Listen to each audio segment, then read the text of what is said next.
അവർ ആ ഡോഗിനെ നന്നായി കുളിപ്പിക്കുന്നുണ്ട്, നന്നായി തേച്ചരച്ച്. പക്ഷേ എനിക്കൊരു കാര്യമാണ് മനസ്സിലാകാത്തത്.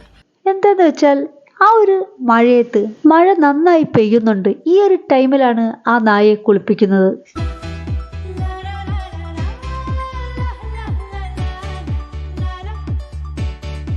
ആ ചെവിയിൽ വെള്ളം പോവും എന്തോ.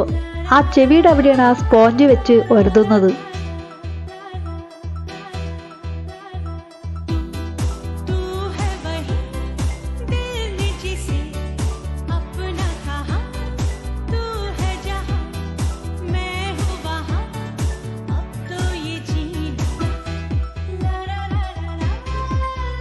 എന്തായാലും ആ ഡോഗ് ഹാപ്പിയാണ്. അവൻ നന്നായി എൻജോയ് ചെയ്യുന്നുണ്ട് ഈ ഒരു കുളിയിൽ.